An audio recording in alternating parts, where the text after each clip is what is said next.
Eu bati natas com leite condensado e depois separei e depois numa parte adicionei morangos e noutra parte adicionei oreo. Então fiquei com mousse de oreo e mousse de morangos. E assim agrado a gregos e troianos lá em casa.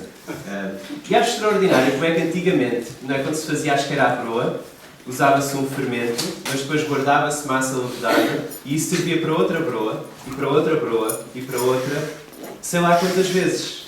Não é? É extraordinário como é que parece que se vai multiplicando e não termina. Algo semelhante aconteceu com a Henrietta Lacks. Henrietta Lacks, em 1951. Ela teve cancro cervical e depois, isto foi depois de dar à luz ao seu quinto filho. Ela tinha 31 anos de idade e era uma altura, ela era de cor, e era uma altura de segregação racial nos Estados Unidos da América. Ela não podia ir a qualquer hospital e teve de ir ao Johns Hopkins, e claro, as camas também eram separadas por raça. E durante o seu tratamento, o médico enviou um bocado o seu tecido para um investigador lá no hospital.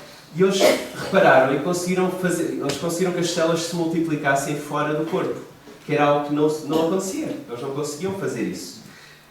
E ao fazer isso, elas multiplicavam-se de 2 pratos de Petri, ou seja, lá o que for, passaram a 4 a 8, 8 a 16 e continuaram. Eles foram usando essas células para fazer vários estudos, várias vacinas que nós temos hoje, como a vacina da poliomielite, por exemplo, vários tratamentos para cancro, vieram das células, ou graças às células, desta Henrietta. É curioso que vários laboratórios começaram a pedir essas células porque elas tinham uma característica, é que em vez de pararem de se replicar, de se multiplicar, não sei se é 50 vezes ou há assim um número qualquer, elas continuaram sempre. A Henrietta morreu do cancro aos 31 anos de idade, ou seja, ela não sobreviveu, ela não sabe o que é que aconteceu. O que é que as suas células foram capazes de fazer. Bom, vamos olhar para Lucas 4, vamos continuar na biografia que Lucas faz acerca da vida de Jesus. Lucas 4, e vamos ler a partir do versículo 31. Vai aparecer também aqui no ecrã. Então, Lucas 4, versículo 31. E antes disso, vamos orar. Senhor Deus, Senhor, queremos agradecer-te pela Tua Palavra, por aquilo que as verdades que estivemos a cantar, as verdades que estiveste a despertar nos nossos corações e nas nossas mentes. E, Senhor, queremos pedir-te que nos ajudes a concentrar naquilo que é a Tua Palavra e de que forma ela continua a ter autoridade ainda hoje, a ser relevante para nós hoje, a ter o poder para salvar daquilo que mais nos aflige hoje. Então pedimos-te que nos possas ajudar a compreender, que possas falar connosco individualmente enquanto igreja. Nós oramos em nome de Jesus. Amém. Então capítulo 4, versículo 31 diz assim: E desceu a Cafarnaum, cidade da Galileia, e os ensinava no sábado, e muitos se maravilhavam da sua doutrina, porque a sua palavra era com autoridade. Achava-se na sinagoga um homem possesso de um espírito de demónio imundo, e bradou em alta voz: que temos nós contigo, Jesus Nazareno? Vieste para perder-nos? Bem sei quem és, o Santo de Deus. Mas Jesus o repreendeu, dizendo: Cala-te e sai deste homem. O demónio, depois de o ter lançado por terra no meio de todos, saiu dele sem fazer mal. Todos ficaram grandemente admirados e comentavam entre si, dizendo: Que palavra é esta? Pois com autoridade e poder ordena aos espíritos imundos e eles saem. E a sua fama corria por todos os lugares da circunvizinhança. Deixando ele a sinagoga, foi para a casa de Simão. Ora, a sogra de Simão achava-se enferma, com febre muito alta, e rogaram-lhe por ela. Inclinando-se ele para ela, repreendeu a febre e esta a deixou. E logo se levantou, passando a servi-los. Ao pôr do sol, todos os que tinham enfermidades, enfermos de diferentes moléstias, os traziam, e ele os curava, impondo as mãos sobre cada um. Também de muitos saíam demónios, gritando e dizendo: Tu és o Filho de Deus. Ele, porém, os repreendia para que não falassem, pois sabiam ser ele o Cristo. Sendo o dia, saiu e foi para um lugar deserto. As multidões o procuravam e foram até junto dele. e instavam para que não os deixasse. Ele, porém, lhes disse: é necessário que eu anuncie o Evangelho do Reino de Deus também às outras cidades, pois para isso é que fui enviado. E pregava nas sinagogas da Judeia. Vamos ver duas coisas. Vamos ver que a palavra de Deus tem autoridade para expulsar demónios.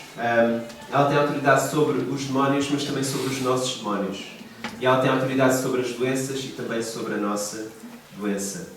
Aquilo que vemos logo no início é que quando Jesus chega a Cafarnaum, ele vem de Nazaré. Ele escapou a uma tentativa de assassinato, em que as pessoas tentaram lançá-lo e provavelmente apedrejá-lo também. E ele desce literalmente para Cafarnaum, seria a descer, e fica ao pé do mar, fica abaixo do nível do mar. E ele vai para o local que os nazarenos lhe disseram: olha, tu fizeste em Cafarnaum, faz também aqui. Já que estás a fazer muitos sinais de milagres em Cafarnaum, faz também aqui. E ele regressa a este local, Cafarnaum. E vimos também a semana passada que Jesus iniciou o seu ministério entrando na sinagoga, pegando nas escrituras que lhe foram dadas, que era Isaías, e ele leu o versículo: o Espírito do Senhor está sobre mim, pelo que me ungiu para evangelizar os pobres, enviou-me para proclamar libertação aos cativos e restauração da vista aos cegos, para pôr em liberdade os oprimidos e apregoar o ano aceitável do Senhor. E aqui temos Jesus mais uma vez a entrar na sinagoga, em Cafarnaum. Ele entra na sinagoga e surpreende as pessoas, elas ficam surpreendidas. Versículo 32, muito se maravilhavam da sua doutrina, porque a sua palavra era com autoridade. A maneira como ele ensinava era diferente dos mestres da lei. E nós conseguimos reparar, às vezes, quando alguém está a ensinar algo na escola, e conseguimos fazer comparações entre vários professores que tivemos. E alguns ensinavam, mas não pareciam não ter autoridade sobre a matéria. Havia outros que eram apaixonados pela matéria e sabiam-na tão bem, e ensinavam-na de forma tão impactante para nós, que se calhar alguns de nós com 40, 50, 60, 70 ainda nos lembramos daquele professor que ensinava de uma maneira especial. E aqui temos Jesus e aqui temos também espíritos imundos. Eu não sei o que é que vocês acham acerca do sobrenatural. Há pessoas que enfatizam muito o sobrenatural, há pessoas que não enfatizam nada o sobrenatural. Para alguns o sobrenatural está em todo lado, para outros não está em lado nenhum. A Bíblia fala sobre o sobrenatural, fala sobre demónios e seres celestiais, muitos. E temos visto isso, aqueles que têm estudado Apocalipse connosco durante a semana no grupo familiar, que há muitos seres celestiais e muito variados. Mas qual é a nossa perspectiva acerca do sobrenatural? Bom, a Bíblia ensina acerca dele. Reparem onde é que é encontrado um demónio, um espírito imundo. Na sinagoga, não é? Versículo 33. Achava-se na sinagoga um homem possesso de um espírito de demónio imundo. Neste confronto entre o Filho de Deus e os demónios, vemos um confronto entre aquilo que é imundo e aquele que é santo. Entre o impuro e o puro. Entre o enviado de Deus e os enviados de Satanás, que são dos nossos inimigos, de nós, pessoas. E há duas coisas que aprendemos nesta interação entre Jesus e este espírito imundo. Não há hipótese e não há dúvida.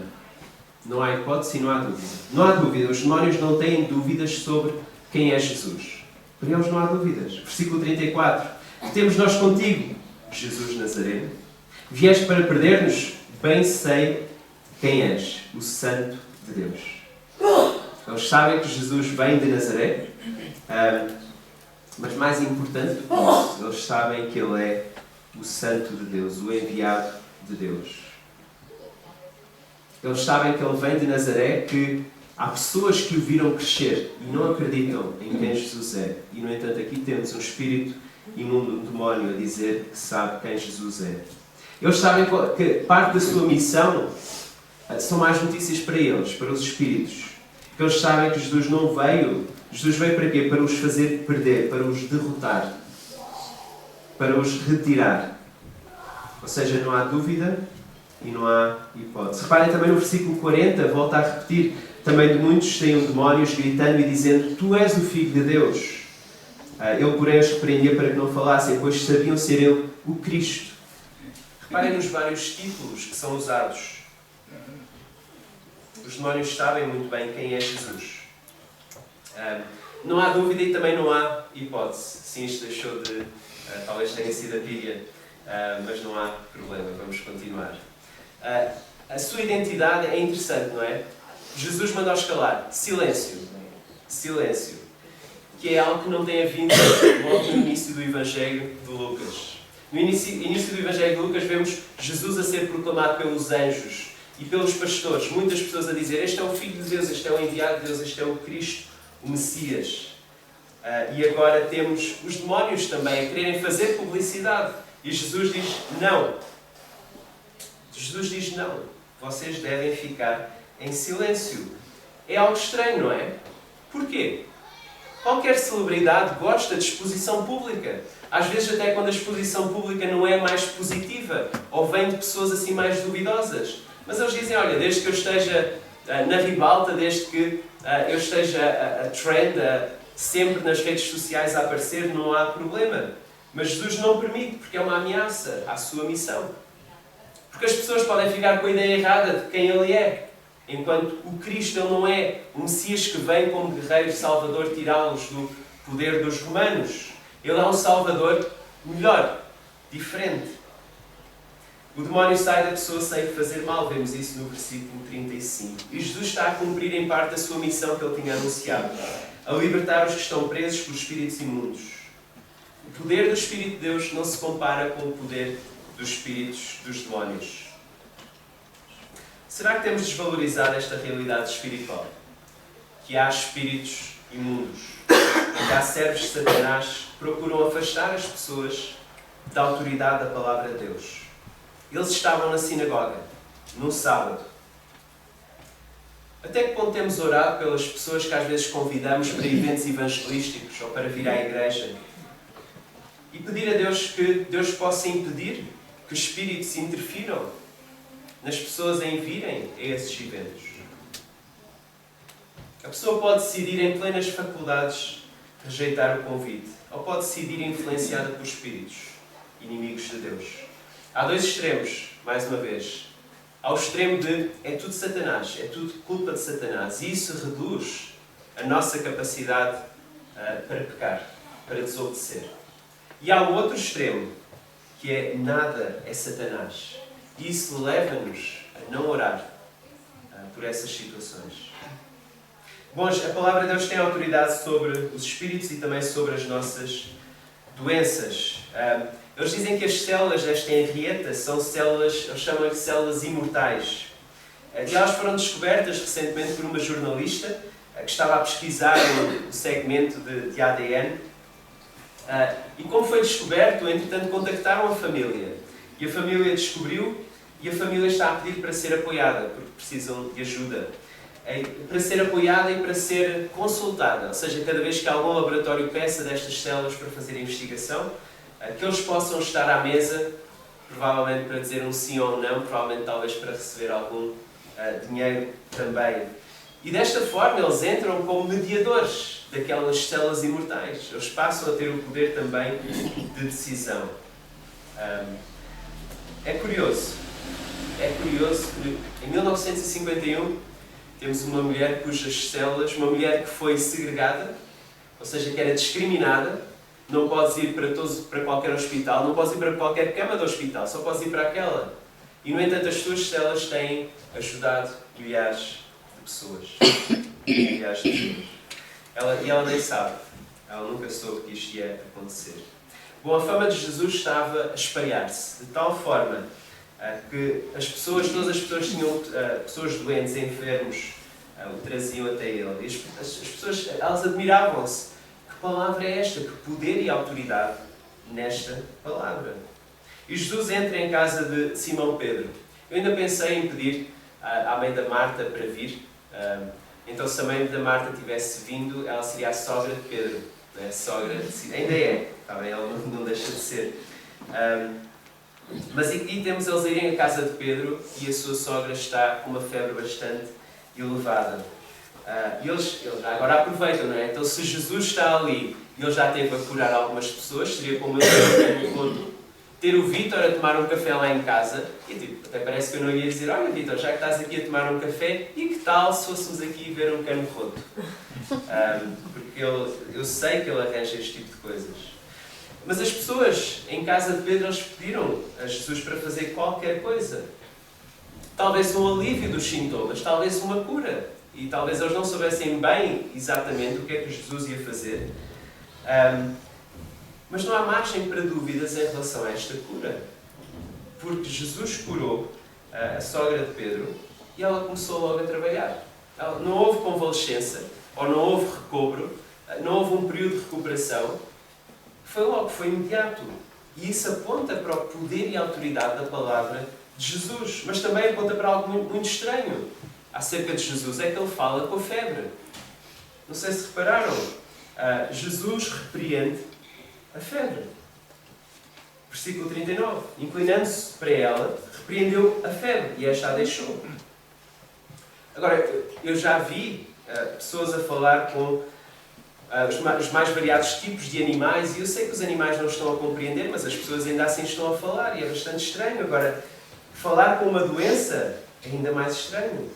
Mas é também curioso notar que Jesus usa a mesma palavra que usou para os demónios. Repreendeu. Versículos 35, ele repreende o espírito imundo. Versículo 39, ele repreende a febre. Porquê? É possível que a febre da sogra de Pedro não tivesse estar a ser, ou não fosse causada por uma virose, ou seja, algo que for que provoca febres, mas por uma causa, algo demoníaco. Parece ser isso que Lucas está a apontar. E Jesus repreende a febre da mesma forma que repreende o espírito imundo. É curioso também que o demónio, o espírito imundo, ele tentou apontar, tentou informar a Jesus sobre a identidade de Jesus. Como que prestar-lhe um serviço. Olha, deixa-me cá dizer quem tu és. E Jesus disse não. E não o deixou servir. E a sogra de Pedro, ela é curada e logo a seguir ela está a servir. Ela pode servir o Jesus Nazareno. Ela pode servir o Santo de Deus, o Filho de Deus, o Cristo, o Messias que a salvou. E chegamos ao final do dia de sábado com o pôr do sol, e significa que termina o sábado, o dia em que não se pode fazer nada, e que Jesus não podia curar, de acordo com os fariseus. Versículo 40, e mais pessoas aparecem para que Jesus a cure das suas doenças. E já vimos que Jesus consegue fazer coisas extraordinárias com a sua palavra. É só dizer e as coisas acontecem. Mas como é que ele cura no versículo 40? Diz, ao pôr do sol, todos os que tinham enfermos de diferentes moléstias os traziam, e ele os curava, impondo as mãos sobre cada um. Não é um bocado estranho? É tipo, se consegues fazer muita coisa de forma mais rápida, não é? Alguns de nós são movidos pela eficiência e tentam sempre arranjar a maneira mais eficiente de fazer as coisas. Então, se conseguem fazer um copy-paste de tudo e depois colar do outro lado e já está, Jesus não usa a sua palavra da mesma forma. Ele usa as suas mãos. Cada um. É bastante pessoal. Ele não declara todos curados, ele vai pessoa a pessoa. E ele cura cada um. Cafarnaum é melhor do que Nazaré. Jesus está mais à vontade, as pessoas estão mais ou menos a confiar nele, em vez de Nazaré. Jesus é mais valorizado, é mais respeitado. Seria tentador ficar por lá, mas não era essa a sua missão. E aqui, de uma forma mais velada, vemos um obstáculo a Jesus. E temos visto vários obstáculos a Jesus. Satanás ele tentou ser um obstáculo para Jesus ao duvidar. Se tu és o Filho de Deus, então transforma estas pedras em pães. Não é? Na tentação no deserto. Satanás tentou desviar Jesus da sua missão. Os nazarenos tentaram desviar Jesus da sua missão, prendendo-o, apedrejando-o. Mas eles não conseguem. E aqui, Cafarnaum, o que é que eles fazem? Olha, Jesus, fica connosco, fica mais um bocadinho, então, fica lá. É aquele constrangimento muito português, às vezes nosso, não é? Quando temos alguém em casa, não, fica mais um bocadinho, mais um café, mais uma fatia de bolo. Mas eles era um obstáculo, era uma tentação, ficar no sítio confortável. Versículo 42. Mas Jesus diz que essa não é a sua missão. É necessário, versículo 43, que eu anuncie o Evangelho do Reino de Deus também às outras cidades, pois para isso é que fui enviado. Para isso é que eu fui enviado. Os seguidores de Jesus, ao contrário dos familiares de Henrietta, que queriam agora limitar o uso das suas células, serem eles a mandar para onde é que estas células espetaculares vão, os seguidores de Jesus não devem limitar a missão de Jesus. Não devemos segregar a partilha do Evangelho. Partilho com este, mas não partilho com aquele. Não, este Jesus é capaz de salvar, aquele já está longe da salvação. Este eu gosto, aquele eu não gosto. Não devemos segregar dessa forma o Evangelho. Estamos no início do ministério de Jesus, mas conseguimos ver coisas inacreditáveis como a autoridade de Jesus sobre os demónios e como ele consegue libertar pessoas dos demónios e da sua influência. Ele consegue fazer isso ainda hoje também. É uma oferta limitada, porque se limita a esta vida e limita-se também às pessoas que estão a ser influenciadas por espíritos imundos. A autoridade de Jesus sobre as nossas doenças também é algo muito bom, mas limitada, porque não estamos sempre doentes e também porque Deus não cura todas as doenças. As células da Henrietta, elas têm ajudado milhares de pessoas. E talvez para ti hoje fosse a melhor coisa que Deus pudesse fazer por ti. Dar-te umas células que curassem doenças. Talvez fosse a melhor coisa que Deus pudesse dar. Doenças curadas e a pessoa continuar a viver. Mas será que isso é a melhor coisa que Deus te pode oferecer? A missão de Jesus, a sua intenção é ser enviado. É vir até nós, é viver uma vida intencionalmente, não é sem saber como é Henrietta, que depois é usada, mas ele sabia, ele veio, ele esteve disposto a vir. Para quê? Para entregar a sua vida para que todos aqueles que nele confiem e se arrependam tenham vida. Não vida sem doença, mas vida eterna. Não vida sem tentações. Não vida perfeita. Vida com alguns obstáculos. Vida em que a nossa fé vai ser tentada, experimentada e provada. Mas vida que no final vai resultar em vida eterna. Para todos aqueles que se arrependerem e colocarem a sua fé nele. Jesus liberta, a libertação. Esta passagem ela oferece, ou seja, a autoridade da palavra de Jesus é tal que ela liberta. Liberta de quê? De espíritos e de doenças.